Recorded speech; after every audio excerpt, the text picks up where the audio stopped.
peaceful haze of a perfect autumn morning lay upon Possum Holler, but the heart of Magdalene Cagle was not at peace. The 10-year-old mountain girl stood beside a huge churn, and her sturdy brown arms plied the dasher vigorously up and down in the shade of the old log spring house. But Magdalene's mind was not on her churning. Now and then she turned and cast a glance towards the weather-beaten house that stood at a little distance. The smoke of Ma Cagle's breakfast fire still curled lazily from the stone chimney, and her whining voice could be heard as she directed the younger children in their morning task. It was not about her mother, however, that Magdalene was troubled, but about her father. Amos Cagle was a hard-working, quiet-spoken man and an exemplary husband and parent. For all that, Magdalene, his firstborn child, was worried about him. For 3 weeks or more, she had been keeping a close eye on his movements. Morning after morning, she had seen him leave the house after breakfast, and with his rifle on his shoulder, he would stalk up the twisting trail that led to nowhere in particular, as far as anybody knew. He was supposed to be working on a contract to get out chestnut telephone poles.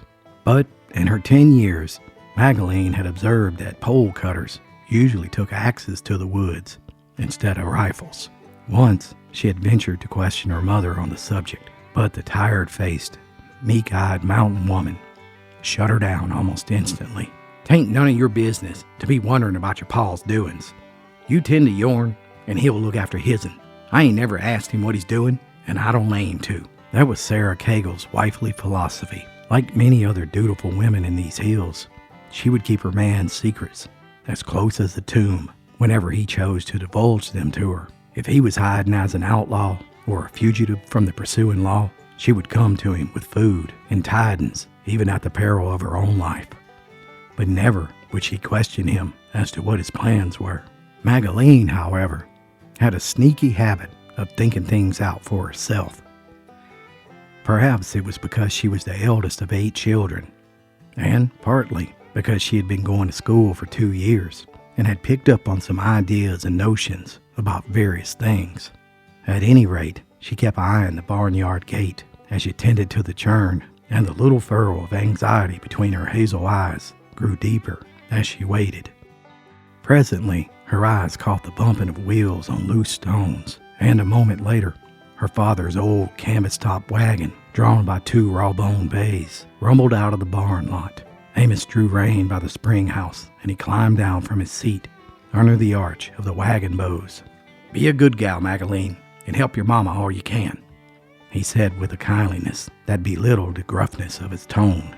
"If I sell my load today, I'm going to try to fetch you some purties, maybe a new dress, and them stockings you've been wanting." The girl smiled, but her voice was close to tears as she spoke. "What kind of load you taking, Pap?" she inquired. "About 25 bushel of apples," the man replied. "I thought you said the other day that those apples were a sorry crop this year, and you didn't aim to wagon them to town," the girl argued. "They ain't much for a fact, but they'll bring a little bit of cash money, and it's better than letting them lay and rot. I'm afeard they won't bring enough to pay for hauling them, Pap, and that says nothing of buying dresses and things. I don't want you to bother with bringing me nothing." "Well, we'll just wait and see how it comes out," Amos answered. He was in the act of mounting his seat again, when suddenly he turned. "Oh, shucks," he exclaimed. "I was forgetting something. I'll have to go up to the sheep house, up the mountain, and get a half-bushel bucket to measure these apples in. Just stay here and tend to my horses while I'm gone, and don't let nobody come messing around the load. I'll be back in 15 minutes. Left on guard with the wagon and the team, the girl went back to her churn. A dozen steps away, the butter had come. She began to dress the yellow golden mass and press it into wooden molds. She washed her hands at the spring branch, and she dried them on her apron. Then a sudden curiosity seized her. "Ma would break my neck, I reckon, but I'm bound to take one quick look at what's in Pa's wagon," she said to herself. Stepping to the back of the wagon, she thrust her haste under the wagon sheet and into the bundles of fodder that lined the rough bed in which the apples were piled. The apples, she saw at a glance, were miserably faulty and bruised. Heck, they'd be nothing but cider pomace after being jolted over the 20 miles of rocks and ruts that led to Crockett'sburg, West Virginia. In a moment, however, the girl's fingers touched something else. Oh, she didn't need to uncover the hard object to know what it was. A 2-gallon stone jug, corked with a short length of corn cob. A second later, she felt another jug, and then a third. She pulled the nearest one close and bent over with her nose. The eloquent fragrance of the saturated corn cob stopper told her all she cared to know. "Oh no, so Paps has went and took to blockading," she muttered, trembling with excitement, and with something between terror and anger. "These here are the telephone poles he's been getting out." Grimly, she replaced the covering of the fodder blades, and she walked to the spring. She set out a crock containing the newly made butter on a flat stone in the cold water. Then she brought out 2 large empty milk jars and placed them beside the churn. She couldn't fight back the big tears that rolled down her cheeks and fell upon the grass. "What's got into Pap?" she asked herself. "He's always hated the name of a blockader, and I never dreamt he'd get into it. It don't never get nobody in nothing but trouble, and he ought to have sense enough to know that. Poor Pap, everything on his here tore down old places went bad for him this year. The freeze killed the fruit, the big tide washed the hay away, and the drought ruined the tobacco, and the cholera killed most of the fattening hogs. On top of that, old Cam Briggs talked Pap into co-signing on a bank loan, and then pulled out and left him to pay $1,200 to the bank. 'Tain't much wonder he took up the moonshine, but it's going to land him in the jailhouse." She rinsed the heavy jars with fresh water. Magdalene seemed to think better when her hands were busy. "I know he don't like this business nary bit better than I do," she went on. "He's doing it just so he can give Ma and us young'uns a chance. 6 gallons of white corn liquor at $10 a gallon. Well, it's worth more than those wormy apples and the old wagon thrown in. I reckon he could get me some pretties if he sold it. And the good Lord knows I need 'em." Magdalene glanced down at her ragged skirt and her bare legs, golden brown from a summer of stocketless exposure to the sun and the wind. "And Ma and Virgie and Ruthie, they're all nigh naked as I am," she said. Far up the mountainside at the moment, she saw her father striding across the mountain towards the sheep house. He'd be back in just a few minutes, and the thought of him setting out on his first dangerous journey as a peddler of illicit Mountain Dew started the tears down her face afresh again. "I'd rather than $1 million he wouldn't go and get into this. I'd rather wear these old rags until they plumb fell off of me." Then a sudden light of decision shone in her face. She dried her eyes with one of the few unsoiled spots on her apron. "I ain't gonna see my Pap buy me no clothes with blockade money," she declared. "And he ain't going to no jailhouse tonight if I can help it."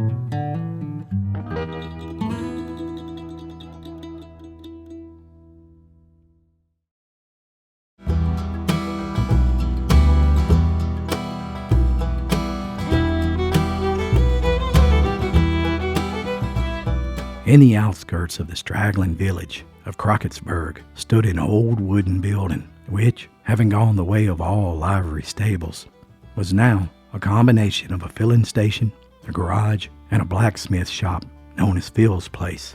Its red-letter sign encouraged the passing motorist to stop and fill with Phil. Now there were, it may be said, underground rumors afloat that this cordial invitation to the fleeting traveler might on occasion suggest the replenishing of a dry throat instead of a gasoline tank. And to the folks of this small town, it seemed hardly credible that the amazing popularity of Phil's Place with the tourist who slowed down and stopped there could be attributed to the superiority of his gas or oil. Phil was a grizzled proprietor, and he was really a blacksmith by tradition, and he was a garage owner by force of circumstances. The front of the converted livery stable faced the highway, and it was usually filled with cars and motorists. The rear end of the shop opened up to a space known as the swapping lot, and was used as a rendezvous for the mountain farmers who came in their covered wagons looking to trade their goods. Phil's Place had thus become a meeting point and was the busiest spot in the sleepy town of Crockettsburg. It was high noon when Amos Cagle pulled into the haven of the swapping lot with his load of apples. The store owner, Phil, soon approached, his leather apron flapping in the wind. "Howdy, Amos. What you in for today?" he inquired, with a professional glance at the horse's feet. "Nothing much, I reckon," Amos drawled. "Just dropped in to blow my horses a minute. Needing any apples or something that way?" "I guess not today," replied Phil. "Been several wagons in ahead of you. You must have got a late start this morning." "Yeah, I did. I reckon I ought to load it up last night. Ain't nothing else you're caring for, I reckon. Now, Amos was trying to appear casual, but he was awkwardly hesitant. A seasoned shiner would have carried it off with charm and confidence, but Amos was a green hand. Phil looked at the mountaineer quizzically. He knew everybody who patronized his place, and what matter of cargo each was likely to bring. What else you got, Amos? Some sorghum or some tree molasses or something? Yeah, something. By dint of considerable outward effort and with much inward trepidation, Amos managed to achieve an unmistakable wink. Phil's bewhiskered face cracked open with a broad grin which stretched into a hearty smile. Well, dad burn my hide, Amos. You ain't took to working the old copper kettle at night, have you? Well, I had to do something to keep from being sold out by the high sheriff, replied Amos. I don't favor it, but it's that or something worse in times like these. Yeah, it gets the best of 'em nowadays, Phil agreed. But I'm sort of hating to see you following it, Amos. It's getting more dangerous here lately. And they say there's revenuers working in this county right now, and I'm looking to get raided most any day. I've quit storing any stuff here. All I do is I give these touring fellas the high sign, and I let them do their own trading with the wagons that come in. I sure hate to see you get in trouble. Yeah, I'd hate it myself. My women folks is terrible against it, especially my oldest gal, Magdalene. But she ain't got no idea I ever made a drop. But a man's got to chance something to get something. And I reckon I ain't likely to get caught the first time, anyhow. Suddenly the honk of a motor horn sounded from the front. Phil turned to wait upon the well-dressed stranger who had stepped out of a smart-looking roadster. Just you wait here, Amos. I'll see what this feller wants, he ordered. Within a few minutes, he returned with the stranger. Amos, he began, here's a gent that's drove a right smart ways, and I reckon he might like an apple or something to take the dust out of his throat. Maybe you and him could do some trading. The motorist glanced curiously at the mountaineer and his quaint outfit, and he came straight to the point at once. Old man, I'm as dry as a bone. Have you got anything that's good for a large-sized thirst? Mister, Amos confided, I've got the best homemade medicine that's guaranteed for that complaint. Well, what do you call it? Queried the thirsty one, who was evidently a foreigner from a distant world beyond the mountains. Well, it's what a heap of folks call the white mule, and it's made out of corn. Is it absolutely pure? Oh, it's just as pure and purty and white as ever was poured into a jug, mister. It wouldn't hurt a sick man or a baby.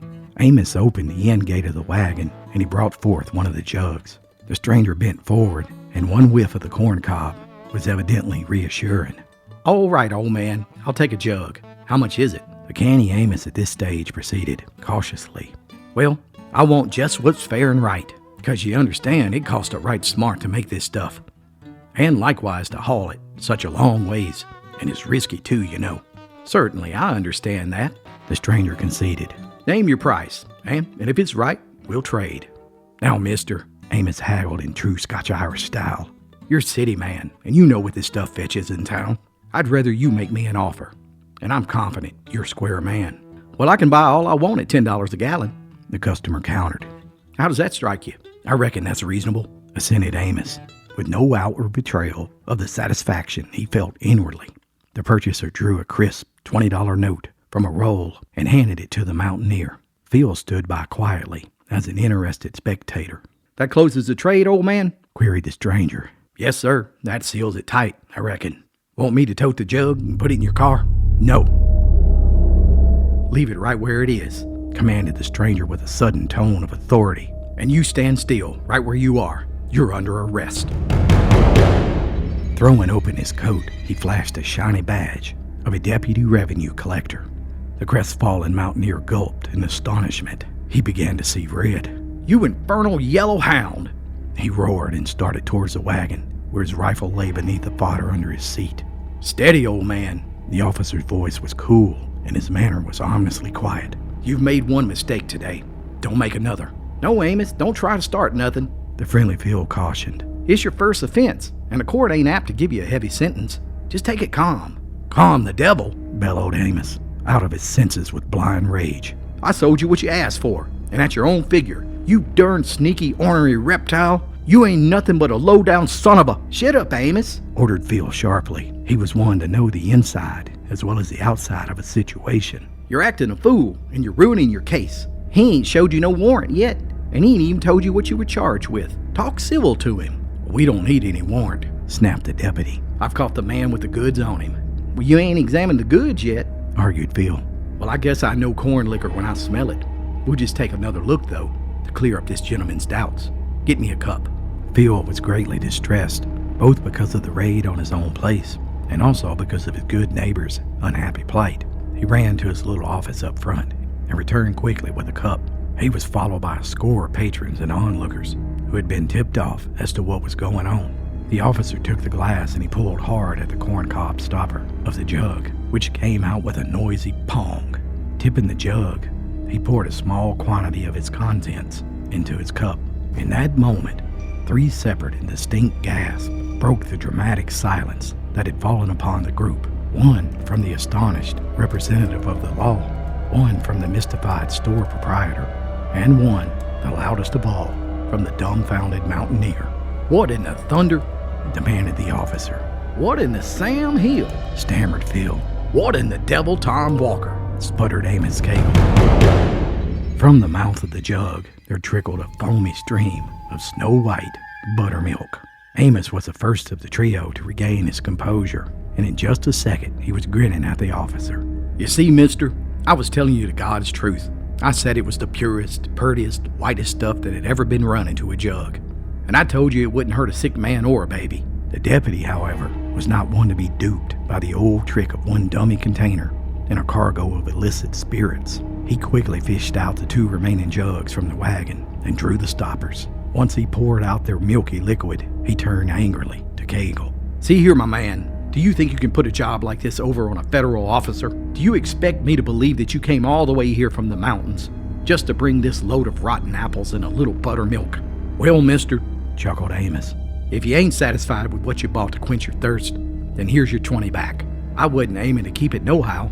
I was just deviling you a little. I didn't know who you was, and you never went through the trouble of introducing yourself." By this time, the spectators began to roar with laughter.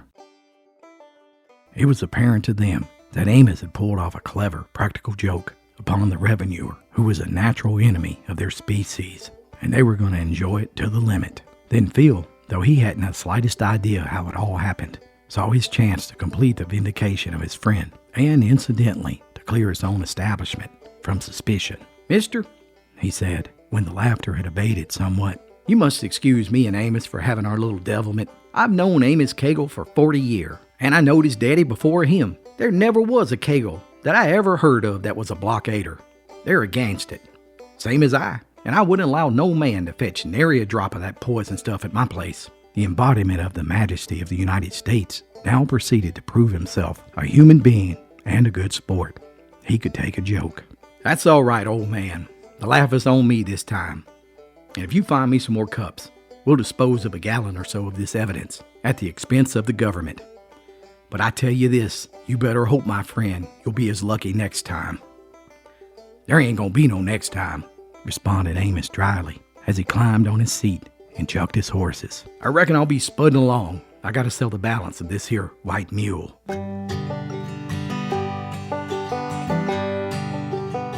An hour later, having peddled his goods up and down Crockettburg's narrow main street, Amos was preparing to set out for home. "Well, don't look like I'll be able to buy any pretties for the gal," he thought, as he counted the few $1 bills and a handful of chicken feed that he had realized from his day's work. "But if it ain't been for her interference, I'd be sleeping tonight in the jailhouse. By God, I gotta get her something, even if it busts me." He had hitched his team of horses behind the courthouse, and he walked down the street towards the only general store in Crockettsburg. And as he was passing the town bank, he was accosted by the vice president, cashier, assistant cashier, the pay-in teller, the receiving teller, and the bookkeeper, and the bank president, who was in the act of locking the outside door, preparing to go home for the day. Once they saw Amos, however, the president hailed the mountaineer down. "Hello there, Amos. You're just the man I'm looking for. I was going to write you a letter in the morning. Can you step inside for a minute?" Amos, whose only connection with the bank had been when he was compelled to pay his former neighbor, Cam Briggs' $1,200 note that he co-signed on. He followed the banker inside with misgivings. "You ain't wanting me to pay off another note, are you?" he asked angrily. "Well, not exactly that," the banker replied. although it is in connection with the Briggs note, and I wanted to see you. I don't ever want to hear that skunk's name again, growled Amos. He ruined me, and you know it. But Amos, I rather thought you'd be glad to hear his name at least once more. What's he gone and done now? Do you know where he is? And if you do, I reckon I'll take my rifle and go polecat hunting. That won't be necessary, Amos. I've got some good news for you. I got a letter today from Cam. He's been out in New Mexico, and he's either struck oil or found religion, and I don't know which one. Anyhow, he sent a check to cover all the debts he left here.